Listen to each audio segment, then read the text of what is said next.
არის წარმოდგენილი თქვენი მხრიდან. მე ვერ წარმოვიდგენ იმას, რომ ვინმე არ შეაფასოს ეს ნაბიჯი, რომელსაც რუსეთი დგამს, როგორც ანექსიისკენ გადადგმული ნაბიჯი. ზუსტად ეს წერია იმ რეზოლუციაში, რომელიც ჩვენს მიერ არის წარმოდგენილი. რატომ არ შეიძლება ამას მხარი დაუჭიროს ნორმალურმა პოლიტიკურმა ძალამ? არ შეიძლება საკუთარ ქვეყანას შანტაჟის ენით ელაპარაკებოდა. თქვენი რეზოლუცია იყო დღეს ქვეყნის წინაშე წაყენებული შანტაჟი, რომელსაც ზუსტად იცოდით, რომ ჩვენ ხმას არ მივცემდით, იმიტომ რომ ეს არის მთავარი სხვაობა ჩვენ შორის. ჩვენ მოქმედებთ პრინციპულად, მაგრამ ტაქტიკა არის აბსოლუტურად განსხვავებული. ისევე როგორც მიზანი სამწუხაროდ აღმოჩნდა, რომ გვაქვს განსხვავებული.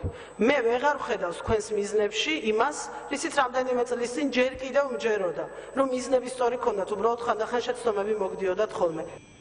ერთადერთი რაზეც დეპუტატები თანხმდებოდნენ იყო ის, რომ ხელშეკრულება, რომელიც შესაძლოა გაფორმდეს, გამოიწვევს აფხაზეთის სრულ ანექსიას და ამით რუსეთი კიდევ ერთხელ არღვევს საერთაშორისო ნორმებს. მე შეგახსენებთ რეაგირების საკითხი დღის წესრიგში მას შემდეგ დადგა, რაც პრეზიდენტმა მიმართა საკანონმდებლო ორგანოს, რათა შემუშავებულიყო ერთიანი პოზიცია, რადგან პრეზიდენტს მოეწვია უშიშროების საბჭო.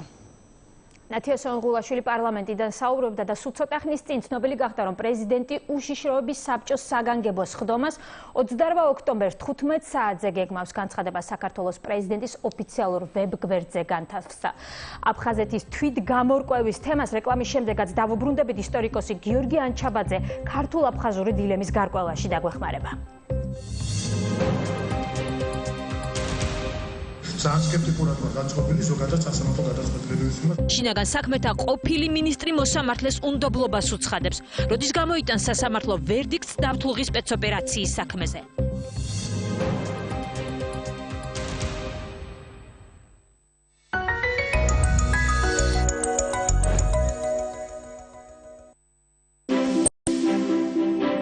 როდესაც ტკივილი გაწუხებთ, ყველაფერი რთულად გეჩვენებათ. თქვენ სწრაფი და ეფექტური ტკივილგამაყუჩებელი გჭირდებათ. მიიღეთ მიგოთ 100. განსაკუთრებული შემადგენლობის წყალობით ტაბლეტი 2 წუთში იხსნება. მიგოთ 100 უმოკლეს დროში იწყებს მოქმედებას და სწრაფად გათავისუფლებთ ტკივილისგან. მიგოთ 100 და ტკივილი სწრაფად ქრება. გამოყენებისას გაეცანით ინსტრუქციას. გვერდითი მოვლენების შესახებ დეტალური ინფორმაციის მისაღებად მიმართეთ ექიმს.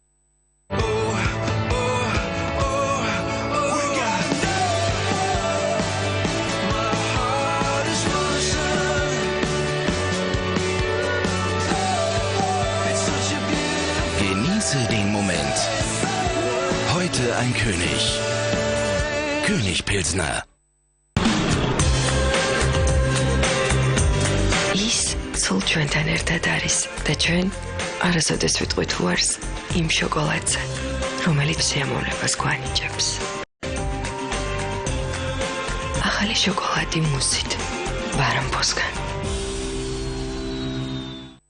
შუახნის ასაკს რომ მიაღწევ, შესაძლოა რაღაც პრობლემები გაგიჩნდეს. ჩემს მანქანას მექანიზმის გაწმენდა სჭირდება. მე პროსტამოლი. შარდის პრობლემები გაქვთ? პროსტამოლ უნო. ეფექტური პრეპარატი ორმაგი მოქმედებით აფერხებს პროსტატის ზრდას და აწესრიგებს შარდვას. პროსტამოლი. პრეპარატი მამაკაცებისთვის. გამოყენებისას გაეცანით ინსტრუქციას. გვერდითი მოვლენების შესახებ დეტალური ინფორმაციის მისაღებად მიმართეთ ექიმს.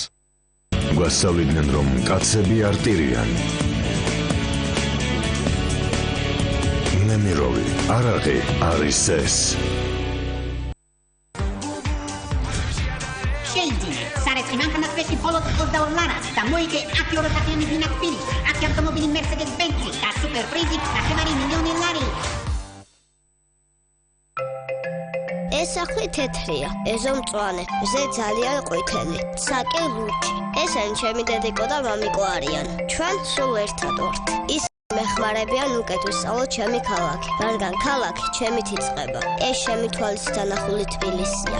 თბილისის მერია, ხელოვნების სახელოსნო ტემპერა და თბილისის ჰამქარი იწყებენ ქანდაკების კონკურსს დაწყებითი კლასის მოსწავლეებისთვის. რა ძეგლს ვისურვებდი ჩემს ქალაქში? მიიღე მონაწილეობა კონკურსში. გამოძერწე შენს მშობლებთან ერთად შენი თვალით დანახული თბილისი, გადაუღე ფოტო და გამოგიგზავნე Facebook-ის მისამართზე რა ძეგლს ვისურვებდი. კონკურსი გაგრძელდება 6 ნოემბრამდე.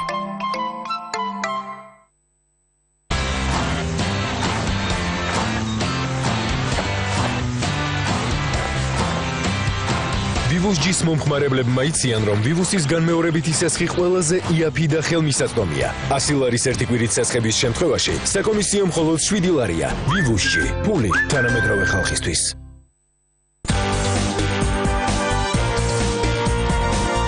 გაიგე ჯეკპოტი 500,000 ლარზე მეტი და აიხდინე ყველა ოცნება. მორიგი შეხვედრა ან საუკეთესო საღამო. არაღიზიონაა მარკა, დრო გადის, ჩვენ არ ვიცვლებით.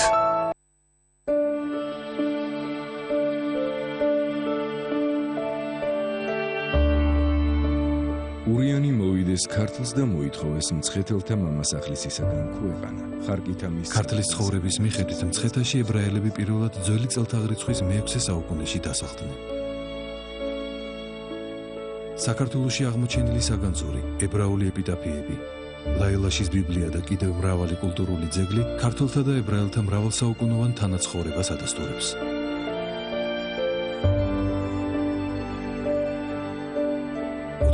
საუკუნე ერთად.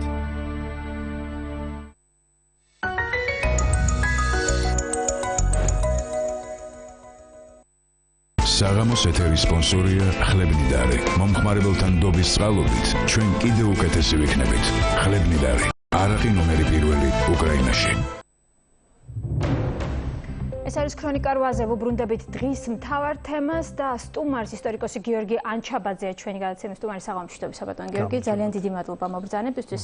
პრემიერ-მინისტრის განცხადებამ, რომ აფხაზები 25 წლის მანძილზე თვით გამორკვევისთვის იბრძოდნენ გარკვეული ვნებათა ხელვა და კამათი აზრთა სხვადასხვაობა გამოიწვია. ამიტომ განსაკუთრებით თქვენი მოსაზრება იქნება ამ მხრივ საინტერესო. თქვენ თბილისში დაბადებული და გაზრდილი აფხაზი ხართ, რომელსაც დღემდე გაქვთ შენარჩუნებული ურთიერთობა როგორც ენგურს გაღმა, ენგურს გამოყმა. როგორ მიიღეთ პრემიერ-მინისტრის ეს განცხადება? მე დადებითად მივიღე, იმიტომ რომ აქ არაფერი ისეთი არ ყოფილა, რომელიც თუნდაც ეწინააღმდეგება საქართველოს ინტერესებს ან ქართული მხარის ინტერესებს. საერთოდ მე ტერიტორიულ მთლიანობას? დიახ, არ ეწინააღმდეგება, იმიტომ რომ თვითგამორკვევა ამაში ცუდი არაფერი არ არის. თვითგამორკვევა არის დემოკრატიული პრინციპი.